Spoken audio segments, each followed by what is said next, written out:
South ఇండియాలోనే అతి తక్కువ ధరలకే రత్నాలందించే ఏకైక సంస్థ 6JVR. కాదు సార్, మీరు మాట్లాడుతున్న మాటలు వైఎస్ఆర్ కాంగ్రెస్ పార్టీ మాట్లాడుతున్న మాటలాగే ఉంటున్నాయి కదా. ఓ పెద్ద మనిషిగా ఇద్దరు అన్నా చెల్లి బాగుండాలనుకునే వాళ్ళగా ఆ ప్రయత్నం ఓ పెద్ద మనిషిగా కూర్చొని అసలు ఏం జరిగింది ఏంటి తెలుసుకునే ప్రయత్నం ఎవరు ఎందుకు చేయట్లేదు? నీకు గమ్యం లేని ప్రయాణం నీది. పైగా మీరు షర్మిల గారితో చాలా క్లోజ్గా అదే కదా గమ్యం లేని ప్రయాణం. ఎన్నోసార్లు నేను ఆమె కూర్చున్నప్పుడు ఆమె తెలంగాణ పటాన్ని ముంగడ పెట్టుకునేది. ఆమెకు ఎంపీటీసీ అంటే తెలియదు, జెడ్పీటీసీ అంటే తెలియదు, గ్రామ పంచాయతీ సర్పంచ్ ఎట్లా కావాలనో తెలియదు, వార్డు మెంబర్లు ఉంటారనేది తెలియదు, జిల్లా పరిషత్ చైర్మన్ ఎట్లయితాడో తెలియదు. ఇవన్నీ కూడా ఒక ఆమె పార్టీ పెట్టక ముందు కానీ పెట్టిన తర్వాత నేను ఒక 2-3 నెలలు ఆమెకు అన్ని నేను ఫీడ్బ్యాక్ ఇస్తా పోతున్నామ్మా. ఇక జెడ్పీటీసీ అంటే జిల్లా పరిషత్ టెరిటోరియల్ కాన్స్టిట్యున్సీ, ఎంపీటీసీ అంటే మండల ప్రజా టెరిటోరియల్ కాన్స్టిట్యున్సీ, ఇవన్నీ చెప్పుకుంటూ వచ్చినాయి. అవన్నీ తెలియని వ్యక్తి, ఏమి తెలియదు, ఆమెకు గమ్యం లేదు, ఎక్కడ పోవాలనో తెలియదు. అటువంటి మనిషి ఎవరేం చెప్పాలి చెప్పు, ఎట్లా చెప్తారు చెప్పు? సరే, రాజకీయంగా చెప్పడం పక్కన పెట్టండి. నేను ఫ్యామిలీకి సంబంధించిన ఇష్యూలో ఈ స్థాయిలో అటాక్ చేసి రోడ్డు మీదకి వచ్చి రాజశేఖర రెడ్డి బిడ్డ కొడుకు రోడ్డు మీద విమర్శించుకుంటున్నారు, మాట్లాడుతున్నారు అంటే ఇది ఇబ్బందిగా అనిపించట్లేదు రాజశేఖర రెడ్డి? ఇది ఒకటి నరసింహారావు గారు, డెఫినెట్గా ఆయన ఆత్మ కూడా క్షోభిస్తూ ఉంటుంది. ఇది రాజశేఖర రెడ్డి గారు చనిపోగానే ఇద్దరి మధ్యన మనస్పర్ధలు వచ్చి నేను వారసుడను, నేను వారసురాలను, అన్నా నువ్వు నల్ల కాలువలో మాటిచ్చినావు, 23 జిల్లాలు ఉన్నాయి కదన్నా, నువ్వో జిల్లాకి వెళ్ళి షురువు చేయి, నేను ఒక జిల్లాకి వెళ్ళి షురువు చేస్తామని గిట్ట అన్నుంటే వాళ్ళ మనసు లోపల ఏదైనా గిట్నే రాజకీయ దురుద్దేశమే ఉందో అని అనుకోవచ్చు. 2019 ఇదే సమాధి సాక్షిగా, ఇదే దేవాలయం సాక్షిగా జగన్మోహన్ రెడ్డి గారు 25 ఎంపీ సీట్లు 175 ఎమ్మెల్యే సీట్లు అనౌన్స్ చేసిన రోజు కూడా, అందులో నువ్వు ఏ రోజు ఇవ్వాలి ఏవైతే అంత కూడా అంటున్నావో ఆయన పేరు కూడా అనౌన్స్ చేసినాక కూడా నువ్వు కడప జిల్లాలో తిరగలేదు, కానీ ఈస్ట్ వెస్ట్ గుంటూరు క్యాంపెయిన్ చేసినావు. చనిపోయిన తర్వాత మాట్లాడిన వీడియో కూడా ఉంది నా దగ్గర, నీకు చూపెడతా నేను. ఎందుకు చంద్రబాబు నాయుడు భయపడుతున్నాడు? ప్రభుత్వంలో ఉన్నప్పుడే మా చిన్నాన్నని చంపిండు కదా, ఎందుకు సిబిఐ ఎంక్వైరీ చేయలేకపోతుండు, ఎందుకు థర్డ్ పార్టీ ఎంక్వైరీ చేయలేకపోతుండు అన్న మాట నోటితోటే ఇవాళ నువ్వు నీ సొంత అన్నదమ్ముల పిల్లలైనటువంటి నీ రక్త సంబంధం ఉన్న తమ్ముణ్ణి ఇవాళ నువ్వు అంతా కూడా నవర్తివే. ఈమెకు రాజకీయ జ్ఞానం ఉందనాలన్నా, పరిజ్ఞానం ఉందనుకోవాలన్నా, ఒరలేంతనం ఉందనుకోవాలన్నా, ఆశన ఆమె అనడమే కాదుగా సిబిఐ కూడా ఆయన ప్రశ్నిస్తోంది, ఆయన నిందితుడిగా చేర్చింది, A7గా పెట్టింది.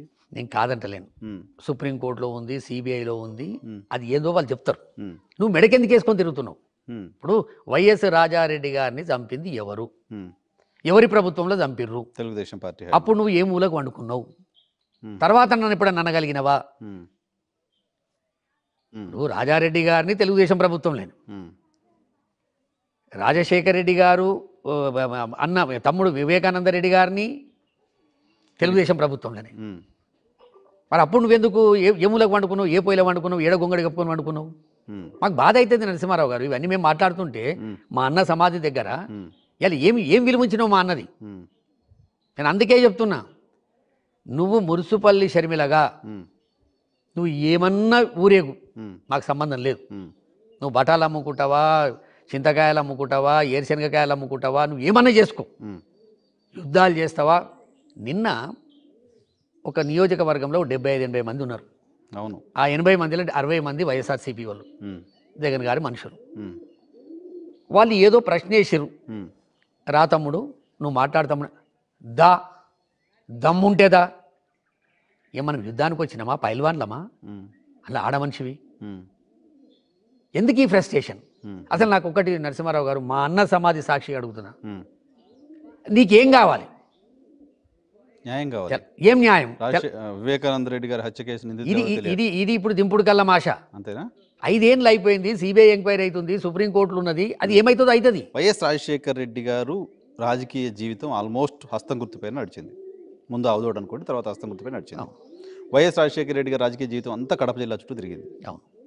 కడప జిల్లాలో వైఎస్ అంటే కాంగ్రెస్, వైఎస్ అంటే హస్తం ఉండే. వైఎస్ కూతురు ఈరోజు హస్తం గుర్తుపట్టుకొని జనాల దగ్గరికి వస్తుంది.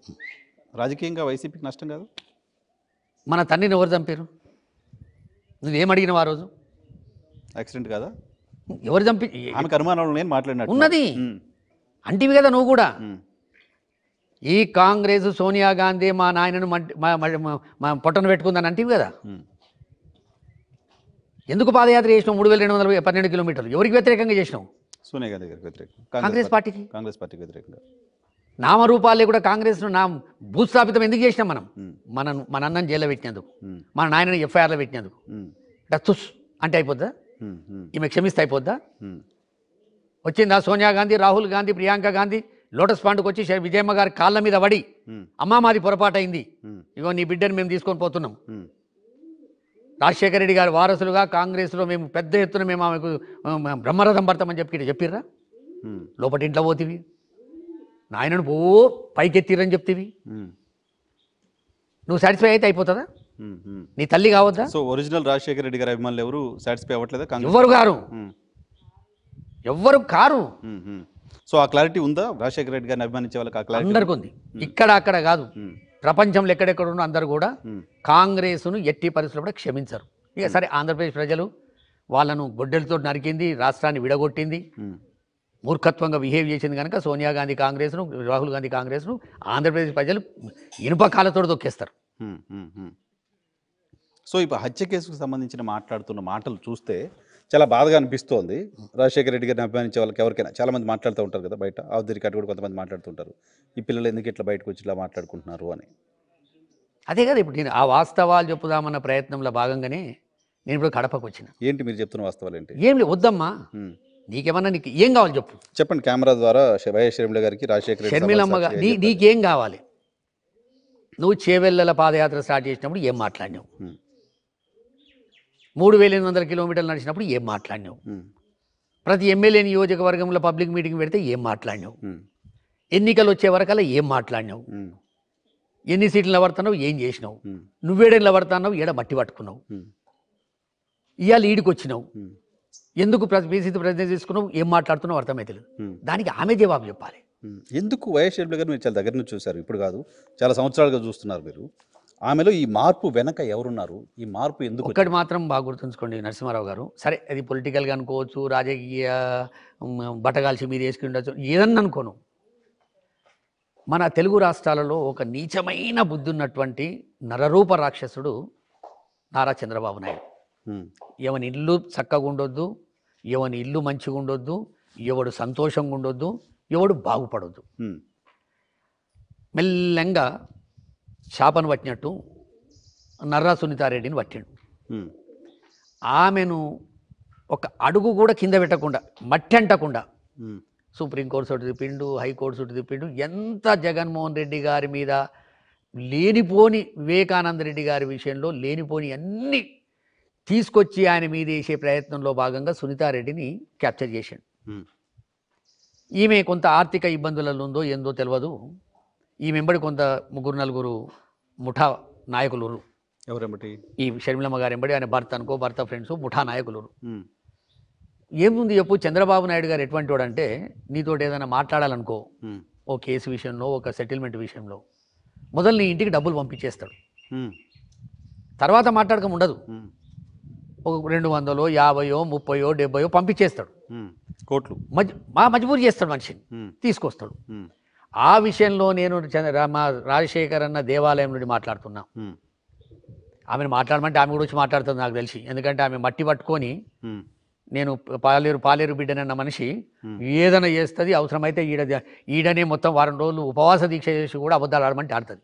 కానీ నేను చెప్తున్నా మనసా వాచా సమాజ్ సాక్షిగా వైఎస్ బిడ్డని మనసా వాచా కోరు అని చెప్తున్నారు మీరు. వైఎస్ సమాజ్ సాక్షిగా వైఎస్ బిడ్డని అబద్ధాల కోరు అని చెప్తున్నారు. 100% అబద్ధాలకు నేను ఒక్కననకం కాదు, నేను బదలామైతేనేమో కానీ మా అన్న సాక్షిగా చెప్తున్నా. నీ అటిట్యూడ్ ఏంది ఈ 3 ఏళ్లలో?